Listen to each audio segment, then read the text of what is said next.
is up. It is April. Today's April 14th for me. April 16th for you.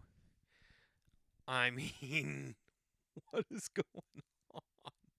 What is the world we're living? What is it?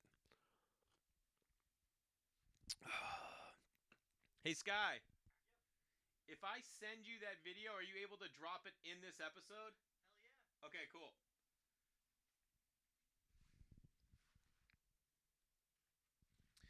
Um, what is happening? Oh, hold on. Check this.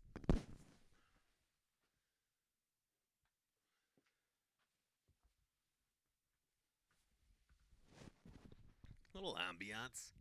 We've been going on tons of walks, and if they're wildflowers growing in an alley, or sometimes neighbors will be like, you can pick a couple flowers.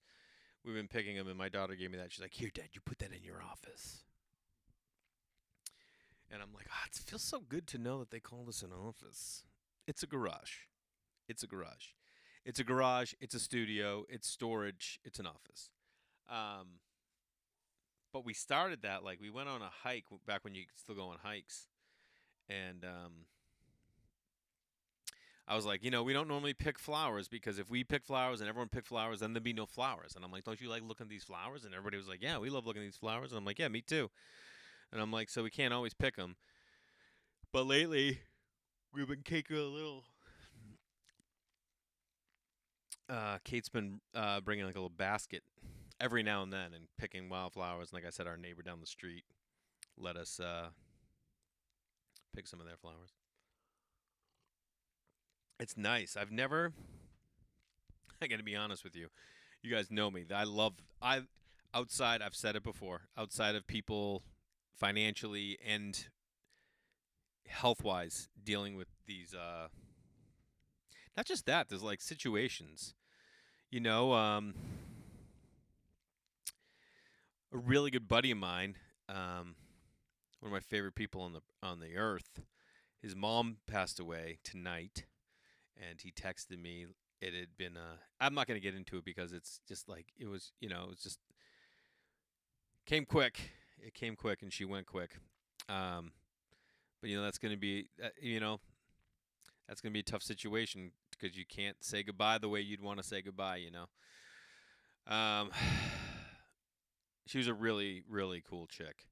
I think it's funny or interesting. I think it's interesting that like when we look at our friends' parents, we see a parent when you were a kid and everyone had one friend whose parents were the young parents,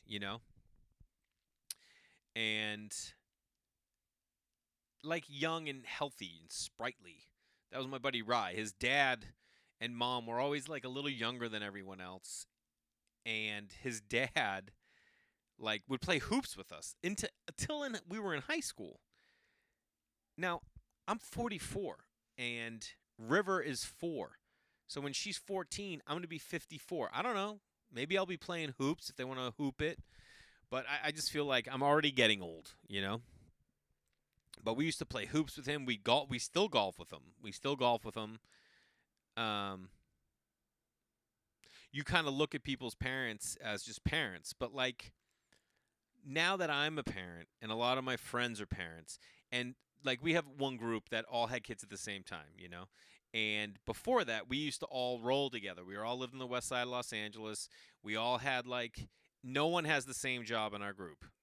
There's jewelry sales, production company owner, eyewear company owner, architect, former executive at Paramount, former event coordinator for LA Magazine. Um, Both now stay-at-home moms, and they crush it. Um, Another like ad agency, EP, real estate agent, and then online marketing business owner. That was pretty much all of us. We all had these like different jobs. Everyone kind of traveled, but like we all like everyone had cool hobbies. That's like when you're like, should we make beer this weekend? Yeah, let's make beer. Like we'd always find cool things to go to. We were always going to these cool things. People play. You have friends that play music. My best friend Jay, who does a lot of edits. He plays music. And we go over there with the kids, and he'll play music, and we sing songs, and it's awesome. It's awesome. And my buddy whose mom just passed, we don't look at her. I never looked at her as like this chick who was in a band in college. You know what I mean? That was our friend's mom.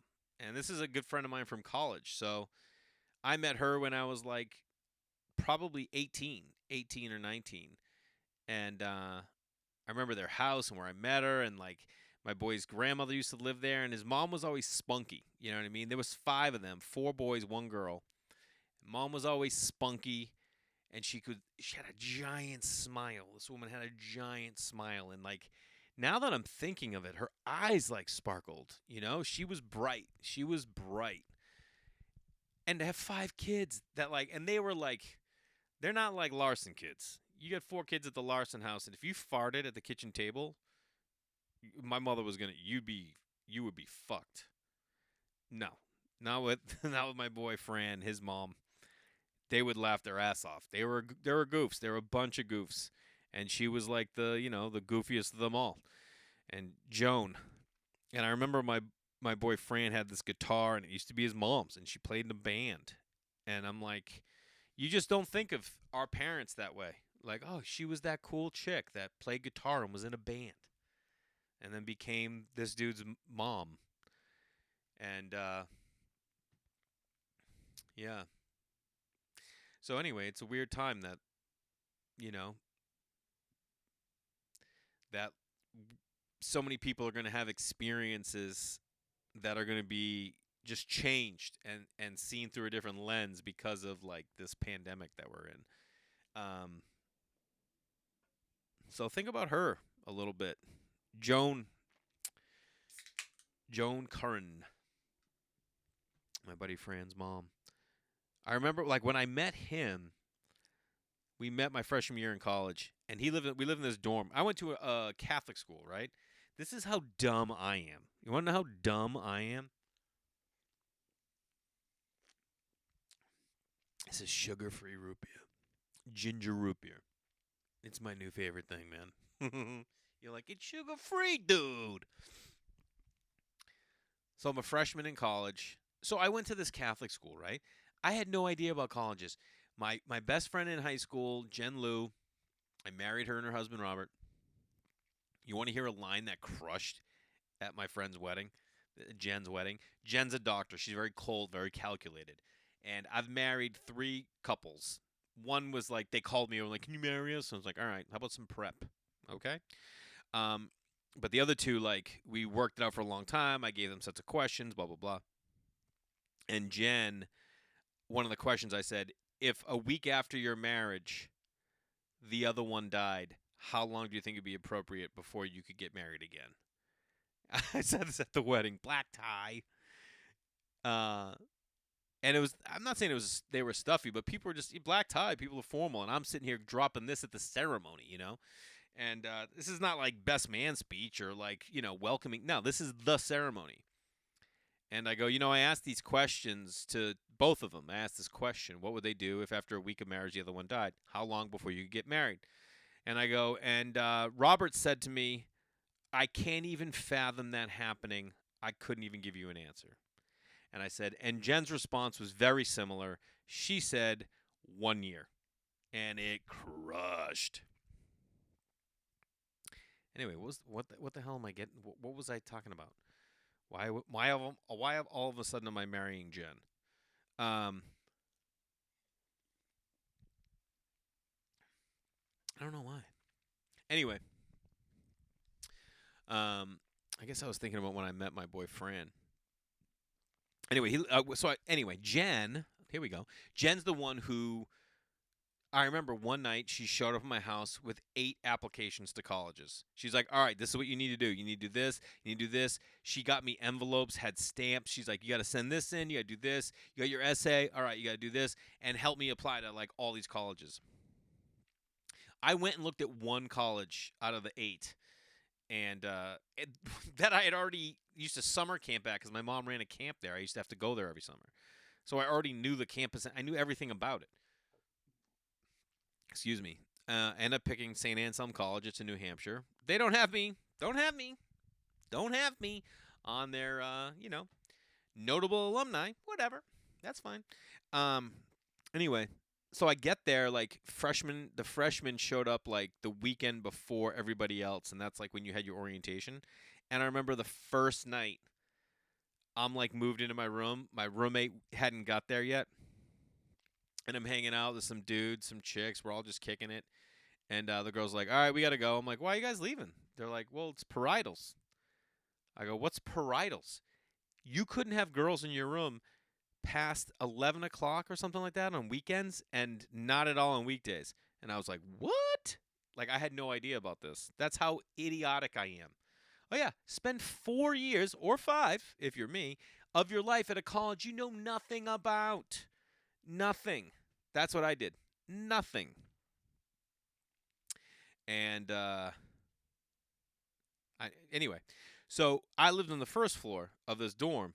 So like dudes would sneak chicks in. So we were always sneaking girls in through our our window. And I don't know how I even met Fran, but we became boys, and then we became boys with my friend Zap and Monty, Emo, Big Daddy, and the four of us are still on a text chain, and we did a house party the other day. It's like the four of us have remained really good friends. It's the different phases of people that you are, um, from like high school friends, college friends, and then after. Like certain things that I say with my college friends, I could never say around any other human beings. Like I would never walk into a room of some of my LA friends naked. I just wouldn't. College friends, yeah, the four of them, they would lose their minds. We have pictures around here somewhere of them shaving my back when I was 30. You know what I mean? That's why you go to college, is for that. Um, every time I go home, every single time I have ever gone home to Massachusetts, Fran, you need a car? You need a place to stay? I've taken his Beamer, his Benz, his truck. The best time I took his truck when I went home for his bachelor party. I was going home for his bachelor party, and it was also my friend Joey Alberta. Joey! It was Joey Alberta's wedding in Connecticut. Fran's bachelor party in Cape Cod. So I got in early, and I went down early. So I went down to Cape like on a Wednesday, and then I had to bounce on like Saturday morning to get to this wedding in Connecticut. So many great things. So I drove down to the Cape with Fran and his brother and someone else. I can't remember who the fourth was on that Wednesday. And we took two cars because I think it was Phil. Fran was going to let me take his truck from the bachelor party to Connecticut for this wedding. I smoked butts back then. Holland Parliament lights. Anyway, I remember, so it's like down, like there's all these different parts of the Cape. Some are like beachy, some are like this. The house we were staying in was like in the woods, and then you drive down and there was this one beach, and it was like you didn't get into the beach. You couldn't just like drive to the beach like in Los Angeles. You just drive flat and there's the beach. Here, you drove into this parking lot and there was like a restaurant called the Beachcomber, Comber. Let me tell you what you want at the Beachcomber. You want either a lobster roll, pretty sure they have lobster rolls, but fry clams, belly clams, that's what I'm getting. Corn on the cob, mudslides. You don't need anything else. That's what's there.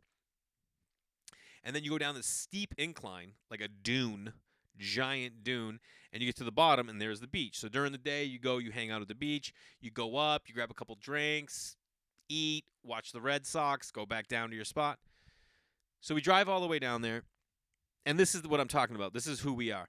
I'm driving with his brother. His brother's driving. I'm riding with him. Franny and Phil are in another car. And I said to him, like, pull up. And I and I moon him out the window. That's like what I would do with them. We're assholes.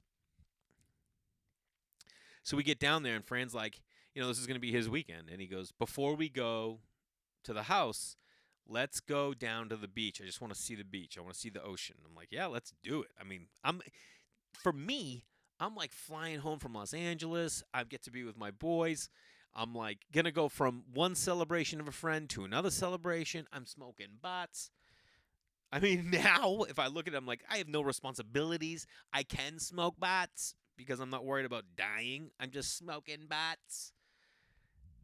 Anytime you see someone smoking butts, sometimes I'll be driving, I see people, I just go, smoking butts.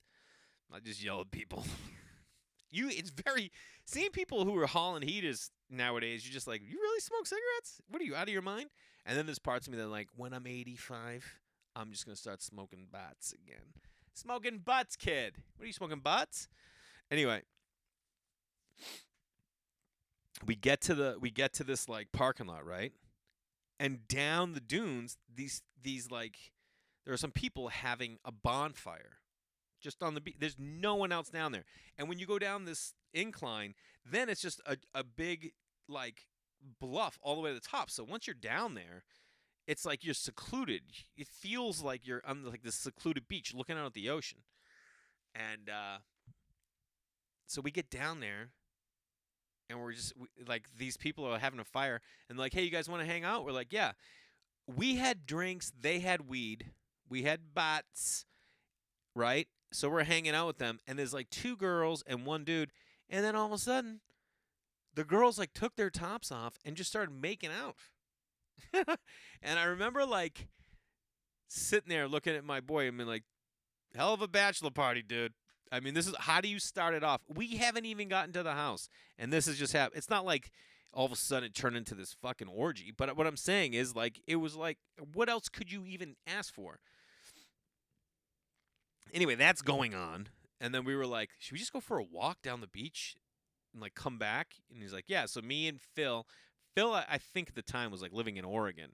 So we both like walked down the beach, and we're just hanging out, smoking a little reefer, little chibba chiba, little bing bang, little spliff, little J, smoke a bowl, little green, little kind, little swaggy.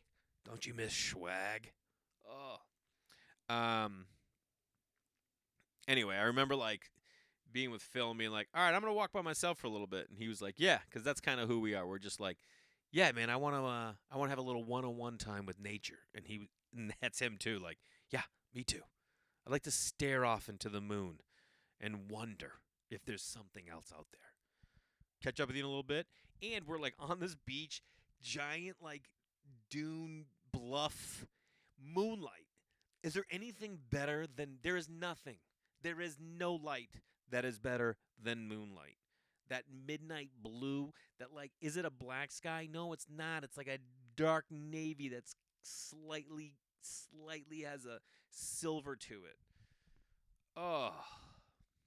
Anyway, two other things from this, because this is me and my.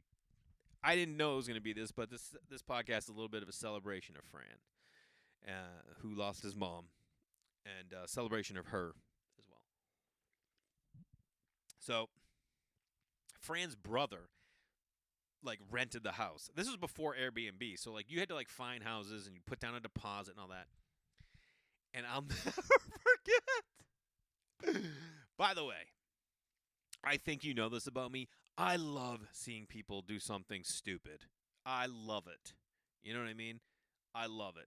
So I'm sitting there on the porch at this house, day drinking, music's playing, and at this point now, there's the four of us, and I think one other person has showed up. And I'm sitting there with my friend's brother, Chris, and one of the greatest dudes. Such a great dude. And Chris, he's stressing because he's like, I'm just a little nervous. He's younger than us at the time. He's the best man, so he's paying for this. And he's like, and he didn't have a lot of money at the time. I think he does all right now. And he goes, I don't know, I'm just a little nervous. I'm like, why? What's the big deal? And he goes, I put down a $500 deposit. I go, dude, relax. Everyone's going to be respectful. What are you worried about? On cue, one of our buddies, I think it was Fitzy, Mikey Fitz, who I used to own a painting company with, who's an idiot. He's an idiot. No, he's not. He's the best. But he's an idiot. Walked through the screen door. I'm talking, the screen fell out. The whole screen door came down. He goes, I don't know, man. I'm just concerned. I put a deposit down. I'm like, what are you worried about? Nothing's going to happen. Screen door down. I'll be honest with you. I may have been the one who knocked the screen. I don't remember. All I know is I laughed my ass off. It was one of the funniest things I've ever seen in my life. You couldn't write. He's just holding his head in his hands, just like, oh, like I'm gonna. Not only am I gonna lose that 500, but I'm gonna lose. I'm gonna lose. I just want to make sure that's recording. I'm gonna lose a solid 200 grand. Like we're gonna burn this house down.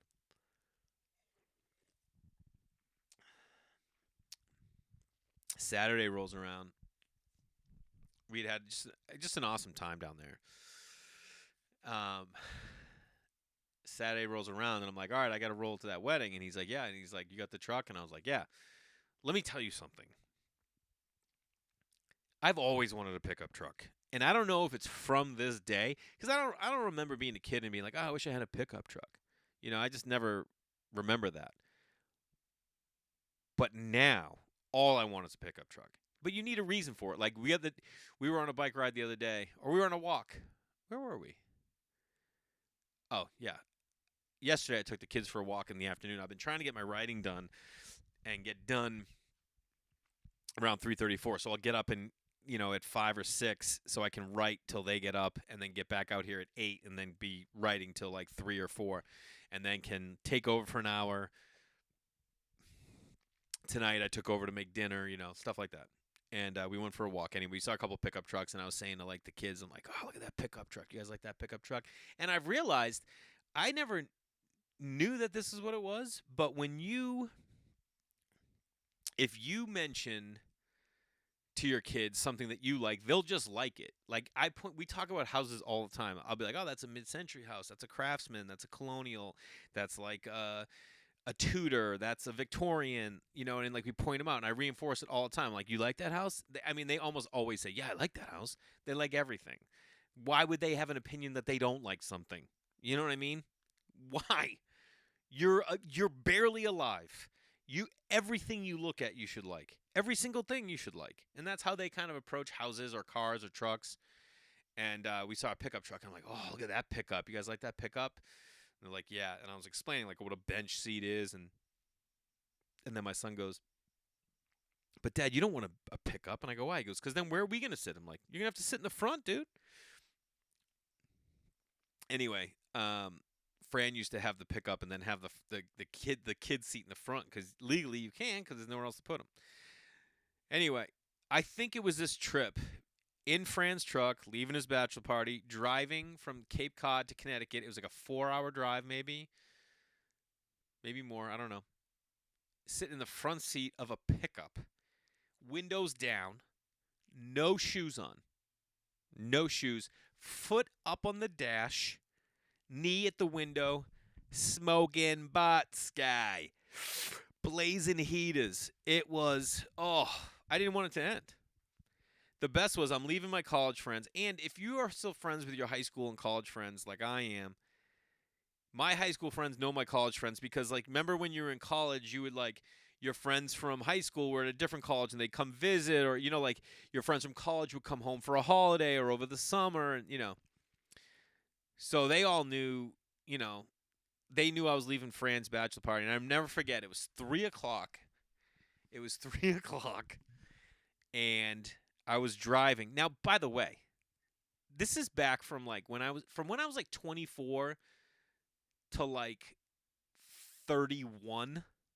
I had $0. If the pandemic hit when in that time zone, I would have been fucked. I had enough money each week for whatever was due that week. You know what I mean? So, like, I don't even remember if I had my own hotel room. You know what I mean? I think I might have been staying in someone's hotel. Whatever. I just remember, now all my high school friends were like, had jobs, had careers, had money saved, had bought a condo or whatever. And I'm just like a goof. And I remember it's 3 o'clock. And I'm about to stop at an outlet to buy a tie for the wedding. Okay? And I call my best friend Dave. I'm an hour out. It's 3:30. I'm an hour out. I call my best friend Dave from high school, and I go, "What up?" And he's like, "What's up, Lawson?" I'm incorrect. It's 2:30. Okay, I'm an hour out. 2:30, hour out. I call. I'm in my head. I'm like, I'm gonna fuck with him a little bit. Tell him I'm just leaving Cape Cod now. And so I call him, and I'm like, "What up?" And he's like, "Hey." And he goes, "What's going on?" I'm like, "Nothing, man. I just got out of Cape Cod. I'm on my way. Excited for tonight. Can't wait to see it." And he's like, "Fucking Lawson, what are you crazy? You're gonna miss the Lawson's not even left Cape Cod." I go, "Dude, I'm fucking with you, bro. I'm an hour out. I'm stopping to get a tie. I'll be there. I'll be there by 3:30. I'll shower up, get dressed. I'll be ready for the wedding at 5." He goes, "Bro, the wedding's at 3. The reception's at 5." I was like, "Shut up. Are you serious?" He's like, "Yeah." I'm like, "No, sir." He's like, "Yes, Lawson. We're leaving for the church right now." And I was like, "Oh, I'll see you at the reception." And I remember I missed the wedding. And I remember back then just being like I think people were annoyed that I missed the wedding, and I was like, "Well, who cares? Who cares? I'm here at the reception. This is like the whole wedding." Um, Another classic moment with my boy. That was from Fran, but I remember one Fran story. I lived in the first floor of this dorm freshman year. Fran lived on the fourth floor. We became buds. Our boy Phil lived in Brady, and our boy Monty lived in Hillary. I don't know how we. I met Phil during orientation. We became buds. I met Fran that way. I met Eddie through either Phil or Fran, and we all just started. We just. I don't know how. We just all became like boys. So sophomore year, we were all gonna get like a quad, living room, 2 bedrooms in this one dorm. What we did for a semester, I got booted. They got a different roommate. No, it was me, Ben. I don't remember what happened. I don't think Eddie was in that room. Anyway, I got kicked out. I got back in second semester junior year. They kicked me out after sophomore year. I missed the end of sophomore year, first semester junior. They let me in, and it just so happened that Phil, Fran, and Eddie had been living in an apartment on campus, and their fourth roommate was moving out. I moved right in. Boom, we all lived together. Their senior year, my junior, and then they all went on. Well, when I got back in, right? I got back in junior year. I turned 21 in February. So after I turned 21, everyone was like, "Yo, we should have a party," right? So there's in this the apartments on campus were like 1, 2, 3, 1, 2, 3 with a stairwell in the middle. 6 apartments to a building, and it was like I don't know how many buildings, whatever. Not a ton of kids in my school. It's like 2,200 kids in that whole school. Excuse me. And so we were like, we should have a party. Larson's back. We're fucking doing it. So I'm like, yeah, let's do it. We got kegs. We like sold cups for $5. It was packed. The kids across the like stairwell, they had one too. Everyone we just were killing it. All these senior girls with all hot. It was just awesome, right? Selling cups. Anyway, our our buddy across the hall, Billy Burrell. What's up, Billy? His dad Ray has come up that weekend to visit. Ray went to our college and was in the same fraternity as our boy Billy across the way, right?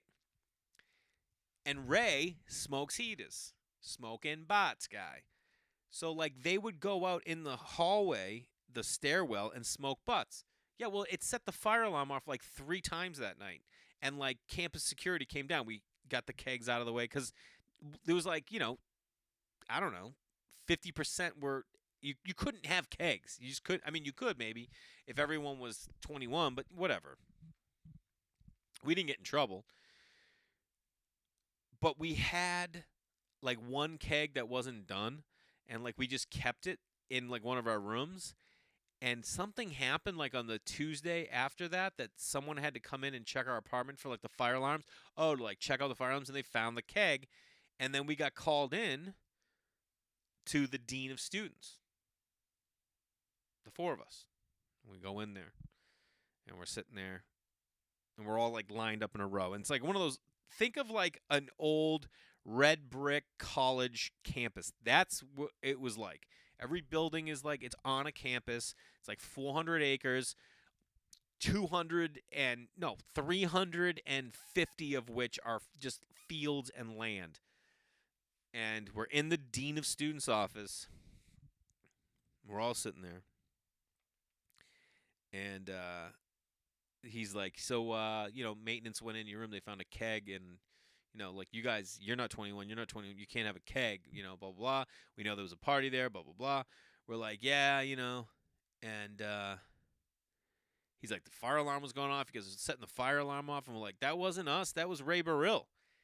Now, it just so happened that the dean went to college and was in a fraternity with Ray Burrill, our buddy's dad.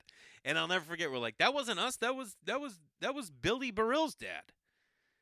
And the dean goes, fucking Ray Burrill, like that fucking guy got us in trouble in college, and he's making my life a hassle now. So we're sitting there, and he just goes, yeah, so I got to kick you guys all off campus. You're getting kicked off campus. And Franny, literally, there's the four of us. I'm here, Franny, Eddie, Phil, something like that. Franny just goes, and then turns to me and goes, like, this is your fault. You're the guy who's 21. You're the flunky. You're the one who flunked out, got back in, and then had to have a keg party. And now I'm getting kicked off campus. To this day, we joke about like that. He was just like, "Oh, it's Larson did it," because Franny was a hypochondriac. There were some nights in college he would take a nap at like 9, wake up at 11, and be like, "All right, good night, guys. I'm going to bed." We're like, "Dude, you just napped," and he's like, "I know. I'm having mono relapse." He had mono once in high school, and now all of a sudden, like it was like mono relapse. Anytime anything was happening, it was a mono relapse. Best dude. The best dude. I remember one time I was home, and he would pick me up at the airport all the time. All the time. I mean, still to this day, I think last year he picked me up one time. If I asked him to pick me up, if I flew in, now I rent a car, but like if I wasn't, he would be there. I've stayed at his house with my kids. I've stayed at almost every house that he's owned because, he's successful. And this one time, he had just got, like, he takes very good care. He's like a car guy. He likes cars, and he takes good care of them. And he knows how to fix them, like, you can't be a car guy. I love cars, but I'm not a car guy. I don't even know how to change oil. Like, when we were in college, there was this one priest who used to, like, get old cars and fix them up. Fran would go and hang out with him and, like, rebuild cars and learn. Like, he's got that brain. He always wants to learn. He can take out, he can knock out a tiny kitchen window. And put it this way, I'm at his house, right? He's got this awesome house. And in the kitchen, it's a little dark, it's a little dark. And we're sitting there, and this is what I like to do. I like to prod. I like to say things that I would change in the house to his wife, so Fran has to do it. That's what I'm about. So we're sitting there one day, and I'm sitting at the island in the kitchen, and I was like, you know what I would do, guys? And they're like, what? I'm like, I'd knock these cabinets out, take that window out, and boom, put a big window. You need a big window over the sink. Look out in the backyard. The kids are playing. What are you doing? Looking out the big window. Crank the window open. Get off that. No. That's what I would be doing. He's like, oh, and of course his wife Annie's like, that's a really good idea. He's like, thanks a lot, Lawson. Well, sure enough, he just did it. He can do it on his own. He busts the windows out, rips the cabinets down, cuts out, frames it. Now it looks unbelievable, and he's stoked. He loves it, but like, he loves it, and just messes with me because Anyway, this one time where I'm home with him, he picks me up. He's like, "Hey, let's go home." And he had, he was in real estate, still is. So for him, he's like, "I can't be driving around a shitty car. No one's gonna believe that I'm doing a good job." So like for him, it was always important to have a nice car. He's gonna pick clients up in it, show them houses in it. And I was like, "Yeah, all right." So he had this BMW, and he had just got like the rims fixed on it. Something happened with his rims, or maybe he got new tires. I don't know. You gotta like those cars. You gotta like get new tires for BMWs. You don't just like go like, yeah, can you just throw a tire on it? They're like Pirellis. You know what I mean? They're like they don't sell them certain places, you know?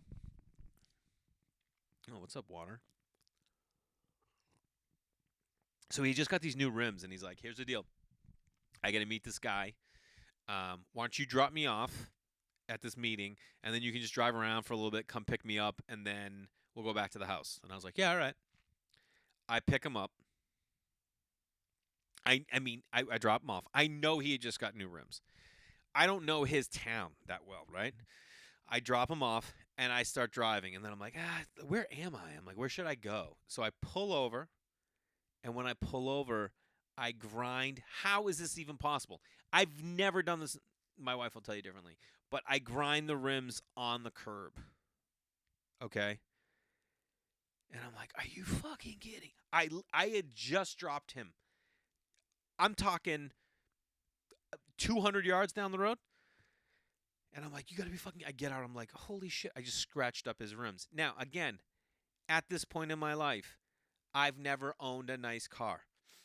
I've only owned a nice car in the last 2 years, and I bought it 4 years used. And if I scratched the rims up like that, I'd be bummed for like a second. Then I'm like, whatever. I'm not fixing them. They would just be scratch rims. He had just fixed them. And I was like, what am I getting? Then my drive around time was no longer like, hey, let's go look at cool houses in this town. It was, how am I going to tell him about these rims? Because I was going to tell him. And I was like, you know what I'll do? I'll pull up. I'll switch, let him drive, right? When I pick him up. And then when we get home, I'll like say, hey, man, just want to let you know, blah, blah, blah. Well, I go to pick him up. He's like, I go to get, I was like, hey, you drive, you drive. That's the way he is. He loves that idea. He loves the idea of like you driving his car and he gets to sit in the passenger seat a little bit. He loves to like teach you stuff. Like, check this out, check this out. Like he had a Jeep for a while. We'd always take the Jeep out. He had this beat up Jeep that was his wife's. He fixed it, got it running, had it. They just would keep it around. He's like, yeah, we just beat on it and take it places, go 4-wheeling. I'm like, yeah. So we drive back to his house, pull in the driveway. He gets out of the car. I get out. I'm going to be like, hey man. He goes, you scratched up my rims last? And I'm like, dude, I was gonna tell you. He's like, oh my, I just had him fixed. Just had him fixed. And I'm like, dude, I was gonna tell you, not knowing that those rims were probably like, I don't know, expensive, you know. But he didn't give a shit because it was me. I mean, he probably did, but all heart and so much of him and who he is because of who his mom is and who his mom was, and in the last year, like not calendar year, but year, I've had 3 really good friends all lose 2 moms, 1 dad. And it's anyway. I mean, there's so many other like fresh things that we used to do together. We used to always have a lot of fun.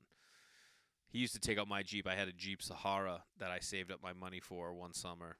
I had a painting business, saved a bunch of money, bought this Sahara. And when I would go to baseball practice and stuff, Fran, Phil, and I would be like, can we take the Jeep? And I'm like, yeah. And I'd see them like cruise past the baseball field, like honking, cranking music. And I'm like just sitting there like shagging flies, being like, there they go with my Jeep. And we had this 4-wheeler route like through these woods. And like I would put on Pure Moods. You remember those CDs you get offline, Pure Moods? Anyway, I would play that. I had a lot of things that I was going to talk about on this podcast. And I just end up talking about my boy. Fucking man, you never think you're gonna lose someone. Like people are gonna lose, you're gonna lose folks, but we're all gonna. I can't even think about. I mean, I can, but that's gonna. Oh man, I'm afraid of what emotions are gonna fly out of me when it's that time in my life, because I mean they flew out of me when my dad died, and he wasn't even there. Yikes. But that's why I think it's like I wish I could even. I mean, I can't go home. You know what I mean? Can't go home to like just be there with your buddy because I remember when my buddy Dave, his dad passed. I went home and like there were like collages and we just walked around and talked about his dad and you just got to celebrate, that person with them. I wish I could do that with him.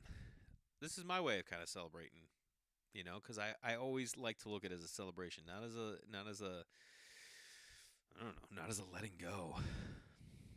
Um, yeah, yep. the Franny was in a band, and they used to play out around Boston. So whenever I was home, like they had gigs all the time. So whenever I would go home, he'd be like, "You gonna come to the show?" I'm like, "Yeah, I'm coming to the show." And I remember when I first started dating my wife, we went, and when you're friends with a band, dude, it's like, where are you gonna put your jacket? They have like speakers up there, and I was like, "Hey, can we do?" He's like, "Yeah," and told Kate like, "Here, bring it up." And then he made her get on stage, and then she gets up there and dance with her, and he trapped her up there and stuff. Like that's who he is. You know what I mean? He would give you the shirt off his back, and he did and has for so many people, including me, a number of times. And we're all a reflection of someone in our lives, and I really think a big part of who he is from his mom. And so I'm thinking about him. I'm sure we all have people in our lives. What am I, fucking Mr. Rogers here? I'm sure we all have people in our lives that we're thinking about. Do you guys know who Huell Hauser is? Look him up. That's who I want to be. God, I've been really afraid of saying this because I'm like, well, if you say it, what if it comes true? And then I don't get to do all these other things that I've been like pursuing for such a long time. But Huell Hauser, man, he had this show on PBS called California's Gold. And he goes around to these like small towns in California, only California,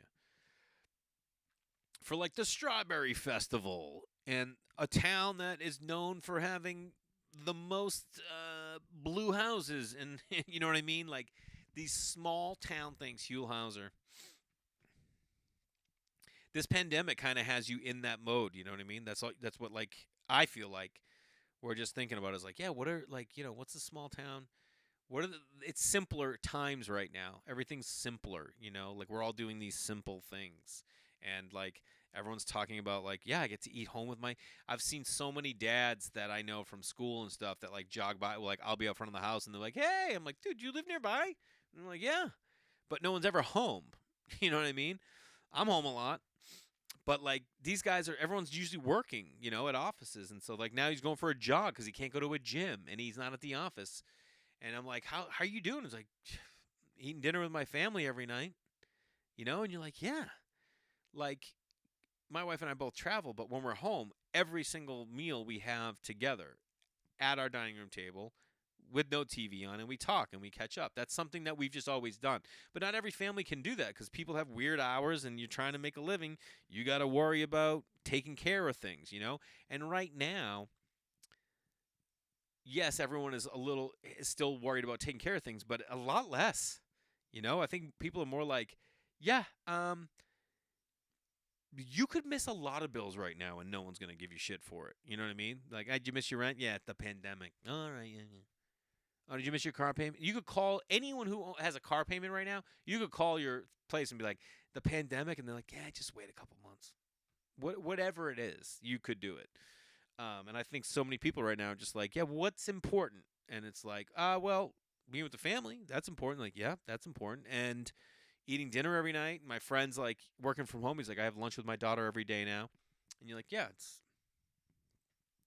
Anyway, made me think of Huell Hauser because that's just who that guy is. Is like, yeah, let's focus on these simple little people, not simple people, but like simple things that people are doing and highlight how perfect they are. And it's funny because that's like a lot of what my comedy is. Like, clearly, that's what this podcast is, but that's what my comedy is. And you know how many times I've like brought an idea to someone who's a development or a writer or director, and it's like, yeah, so it's this little tiny thing, and then it just expands and like, oh yeah, that's wild. Like this tiny thing, just to think that like that could be interesting enough for a story, And you're just like, yeah, it is, man. It's like that's why does every movie have to be about some fantastical thing that happened? It can't just be a little tiny thing, even though so many things are. Notting Hill, for example. Oh, let me talk about that. I think this is going to do it, guys, for this app. Homeless guy. This is going to do it. I appreciate you guys letting me sit here and talk about my boy for so long. I know it means a lot to him, and again, I'm sure we all have someone in our life that we'd want to celebrate in some capacity you know, today or last month or in a couple months. It doesn't have to be happening to us right now. It just doesn't hurt to like you know, be prepared or be aware of it.